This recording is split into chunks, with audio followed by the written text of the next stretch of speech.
Hello comrades, you are watching RedIvan Military, and today we'll talk about uniforms and equipment of the units of the Transnistrian Moldavian Republic, also known as Transnistrian Moldavian Republic, during the 1992 conflict.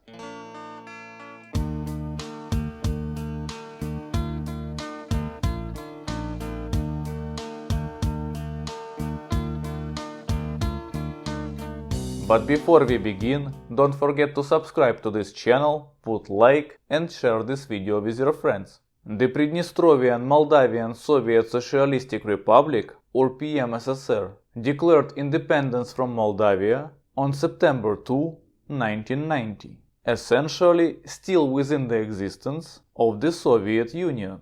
As expected, Gorbachev did not recognize this independence. On November 5, 1991, following the dissolution of the Soviet Union, PMSSR was renamed Transnistrian Moldavian Republic, PMR. By that time, war was already looming, so Stefan Cossack began organizing the Transnistrian Republican Guard, forming 4 battalions. The conflict soon broke out on March 2, 1992.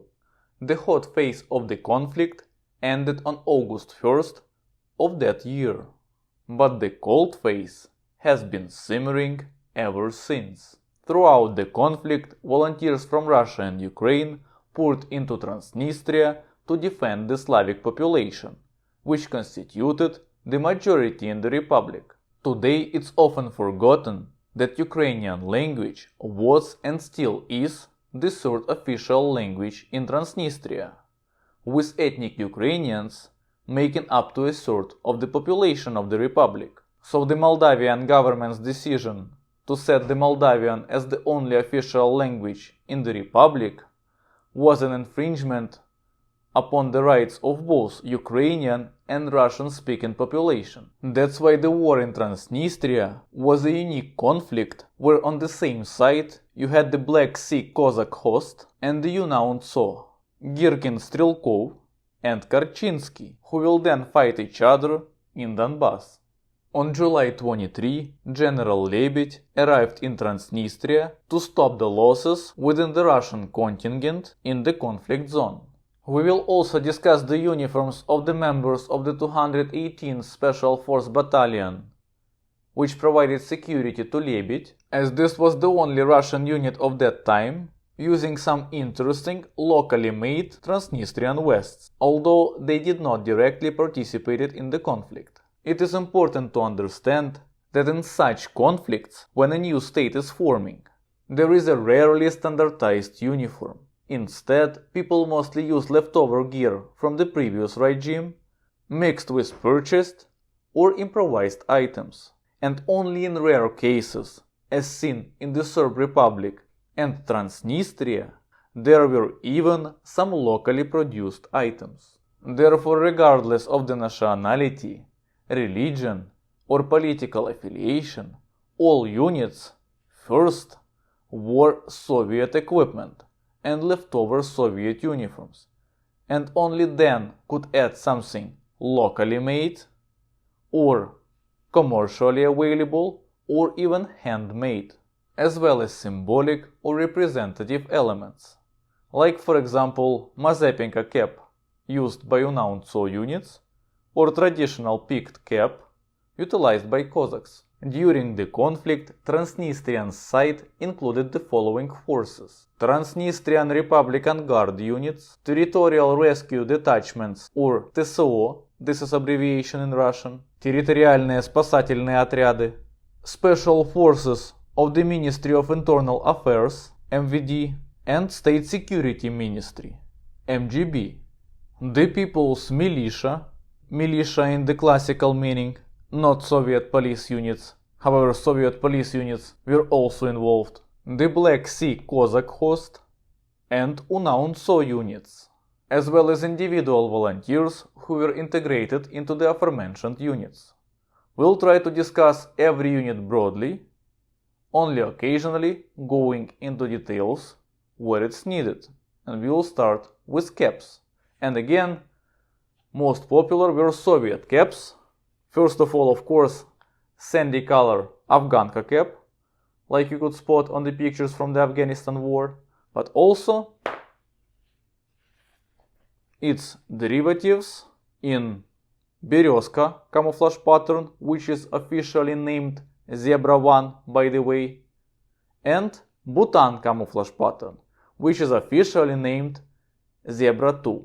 Soviet picked caps and Soviet pilotka caps were also used. Reconnaissance troops from the 2nd Bender Battalion had unique BDU-style cap produced in a small batch in Bender from repurposed camouflage suits and coveralls, and exclusively worn by the scouts of the 2nd Bender Battalion. The TCO command also designed its own version of the Afghanka cap for the TCO units, and not just one, but 3 different versions. A version made from blue denim fabric for the work suit, another in sandy color as a part of the dress uniform, resembling the Afghanka cap with slight design differences, and a version in the local camouflage pattern known as Transnistrian Butan.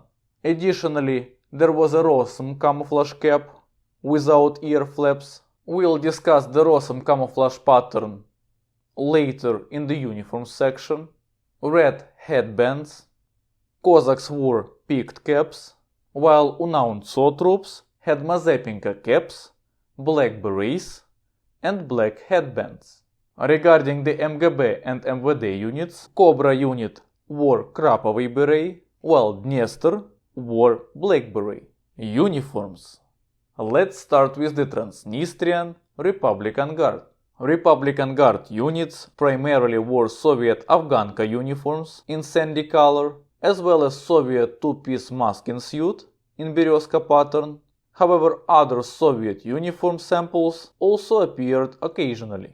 TCO units had 3 types of uniforms. The first was a sandy color dress uniform, similar to the uniform of the Soviet traffic police, featuring an Afghanka-style cap with a larger visor and straight-cut pants. The second was a blue denim uniform. It generally resembled the Afghanka uniform, but had an additional pocket on the left sleeve. It included 4 chest pockets, like the Afghanka uniform, along with a matching Afghanka-style cap. The pants were more unique, resembling the Afghanka-style trousers, but with significant differences. One pocket had an elastic band sewn in, and another one had an opening like working clothes would have. The winter work jacket looked like the Afghanka jacket, but lacked the pistol holster inside and the hood. The third was a camouflaged uniform in Transnistrian Butan pattern. In March 1992, Transnistria developed its own camouflage pattern. This design had conceptual similarities to the Soviet Butan pattern from 1991, but they are in fact 2 entirely different designs. You can see them side by side on the screen now. The similarity between the patterns and the fact that both were used in the conflict can create confusion. However, if the Soviet Butan from 1991 was produced in Ukraine and Russia up until the mid-90s, Transnistrian Butan was manufactured only within the Republic and only between March and September 1992. The Transnistrian Butan pattern was printed on 2 types of fabric: burlap, mainly for TCO uniforms, and cotton fabric, mainly used for the load-bearing vests. The TCO cap in this pattern did not differ much from the Afghanka cap, while jacket and trousers had their distinct features. So let's talk about the jacket. Shoulder straps for ranks closed with buttons, 2 chest pockets closed with Velcro. The right pocket resembles the one on the Afghanka, while the left pocket is deep, fitting 2 AK magazines. The lower pockets are like those on the Afghanka uniform, but close with Velcro. Sleeve pockets on the right and left secured with a single Velcro strip. Reinforced elbows, buttoned cuffs, a plait on the back for ease of movement, belt loops on the sides and back. Jacket is fastened with buttons. Internal waist adjustment drawstring. No internal pockets. I don't have the trousers, but these were pants without sewn creases, no waist adjustment straps, but with elastic bands at the ankles. Side pockets were divided to hold 2 AK magazines. Overall, the cut is similar to the pants of the Soviet two-piece masking suit. In TCO, these uniforms were often worn mixed. For example, there is a photo of the fighter wearing camo suit with a sandy cap, and another one wearing a camo jacket and cap with denim pants. I only found the jacket, so I'm pairing it with the Soviet Afghanka set. Militia. Militia members wore whatever was available, mainly 1969 uniform. However, really, they took whatever was available on the local warehouses or at home. As a result, photos sometimes show granite camouflage, the rare Soviet so-called marble camouflage, and miscellaneous Soviet and post-Soviet Afghanka uniforms in different colors and fabrics, including even denim. Cossacks wore traditional Cossacks uniforms or Soviet camouflage items. I remember seeing set based on the Notch 91 or Mabuta suit in the Berezka, officially Zebra 1, camouflage pattern. There was also a lot of airborne and general issue cut uniforms in Butan or Zebra 2 camouflage pattern and Soviet camouflage coveralls. UNAUNTSO fighters wore uniforms referring to Ukrainian formations from the first half of the 20th century, but they also wore Soviet camouflages, with the experimental Butan from 1991 being the most common.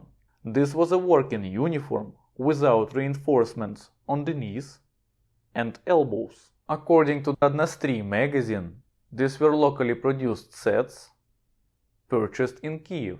Pictures also show UNSO fighters in Afghanka uniforms in Berezka and Butan camouflage patterns, MVD and MGB forces. In general, MVD and MGB detachments wore the same uniforms as other units. However, Dniester and Cobra units also had distinct black Afghanka sets.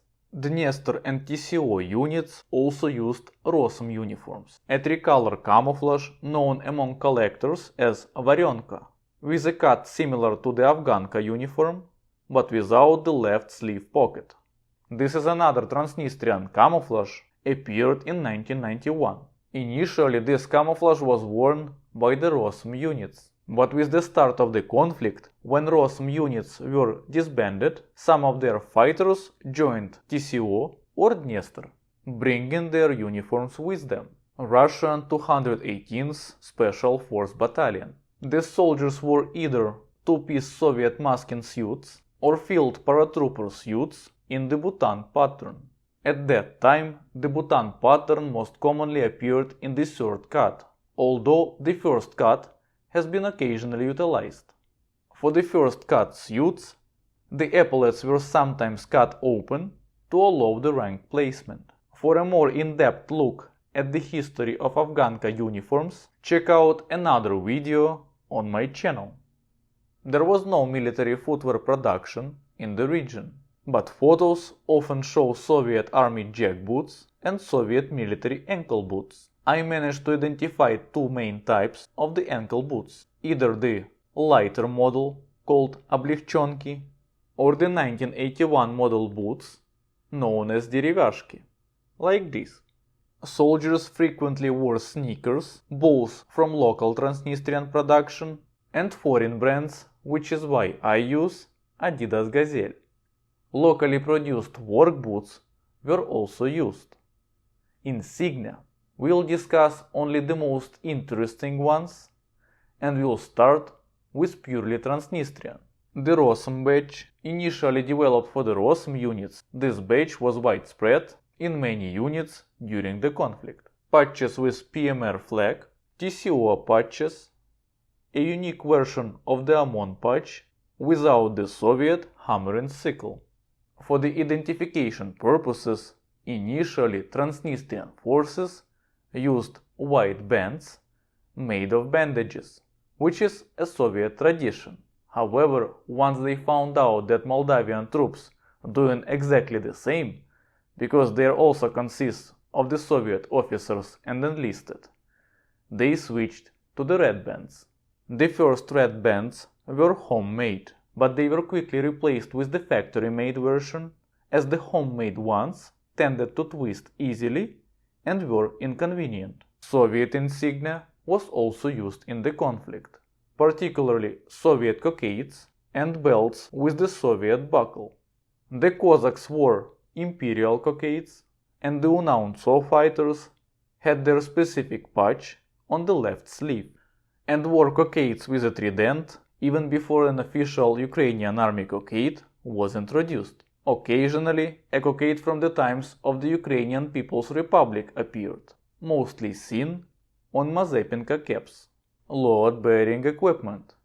If Odessa is a capital of style, the Transnistrian region of that time was a capital of textile.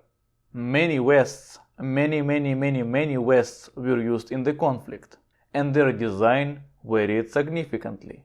But we can identify a classic model with 4 pouches for AK magazines and 4 pouches for grenades, although there were vests with 6 or even 8 grenade pouches. These vests were produced in 3 Transnistrian camouflage patterns. The Transnistrian two-tone Berezka pattern with a silver leaf that conceptually resembles the Soviet one, but is not a direct copy of it. Transnistrian two-tone Berezka with a golden leaf, and the 3-tone version in Transnistrian Butan. Let's take a look at my classic vest in the 3-tone Transnistrian Butan. The vest is designed poncho style with side ties and a drawstring, the difference being that the ties are sewn at the ends and can only be tied in a bow, while the drawstring runs through the entire vest and can be adjusted for a closer fit. On the chest there are 4 pouches, each for 1 AK magazine, with Velcro flap closures. Below are 4 pouches for either grenades or bandages, also with Velcro closures. There are no pouches on the back. Towards the end of the war, an improved design of the vest appeared, which was widely used by the fighters of the 218th Special Force Battalion in the region, alongside with the Poyas A. As you can see, this vest is made in a darker version of the Transnistrian Butan camouflage, and the configuration is more advanced. On the chest there are 5 AK magazine pouches with button closures. I put rope signal flares in one of them, and they fit perfectly. Below are 6 pouches for grenades or bandages, also with button closures.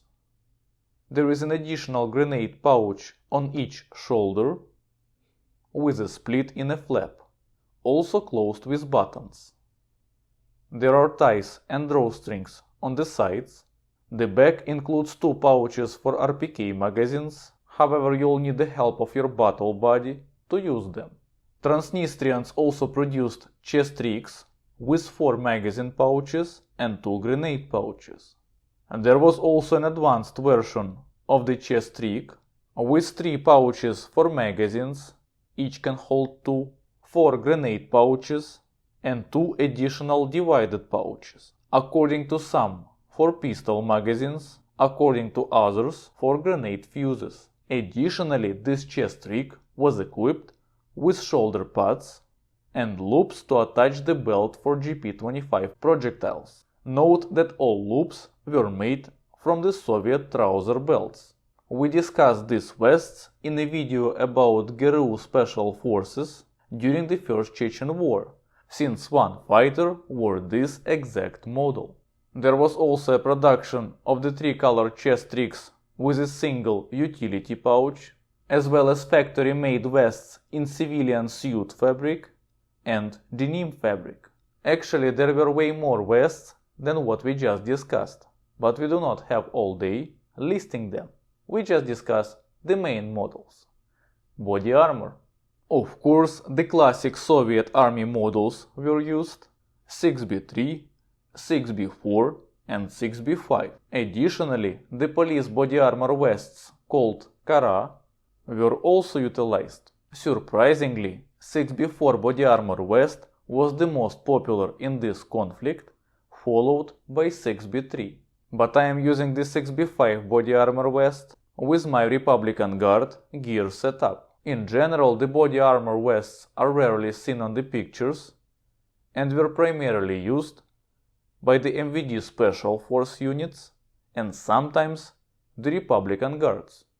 Speaking about Russian units, the 218th Special Forces Battalion also used the 6B4. One volunteer from Nikolaev had an interesting homemade vest with plates sewn into a pillowcase. The Transnistrian Presidential Guard also had covers in the Transnistrian Butan for their 6B4 vests. Helmets. Once again on the pictures we see the Soviet classics: SSH-40, SSH-60 and SSH-68. Speaking of other Soviet equipment, Soviet officer and soldier belt were used, both garrison and field versions. Cossacks and Unauntso fighters often wore them with a double shoulder straps. Shoulder straps from the Soviet load-bearing equipment were occasionally used as well. Soviet magazine and grenade pouches and different Soviet canteens, as well as Soviet duffel bags and the Soviet holsters for Makarov pistol and Tokarev pistol. Now let's talk about the firearms. Most fighters carried AK-74. However, AKS-74 and AKS-74U were also seen. The AKM was less common, but still seen on some pictures. GP-25 underbarrel grenade launchers can be seen here and there. There was an attempt to produce the local copy of the GP-25 underbarrel grenade launcher in Transnistria, but they were very low quality and therefore not popular. Machine guns included PKM and RPK-74, RPG-7 grenade launchers, rocket-propelled grenades like RPG-18 and RPG-22, Dragunov Sniper Rifles, Makarov pistols, and Tokarev pistols. According to the witnesses and the participants of the conflict, some older systems such as Mosin rifle were also used, but I don't see much of them on the pictures. Probably they were quickly replaced with some more modern firearms taken from the army warehouses with the outbreak of war.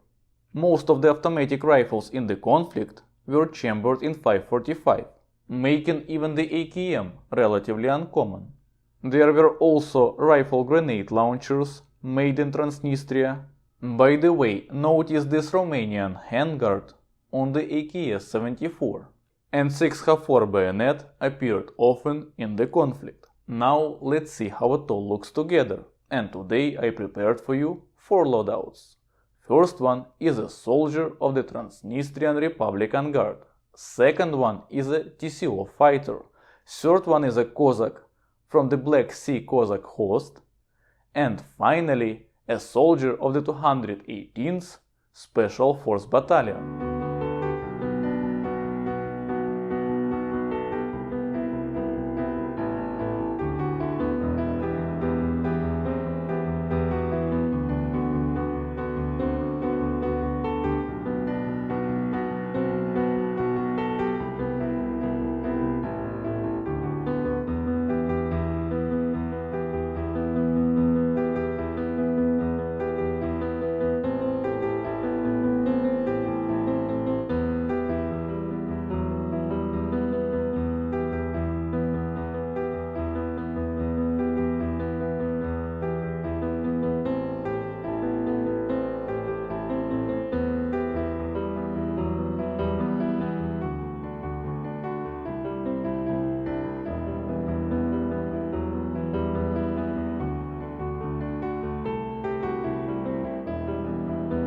Okay comrades, I hope you liked this video. Put like, subscribe to my channel, comment, share this video with your friends. If you want to help channel financially, links are in the description, and see you next time. Bye.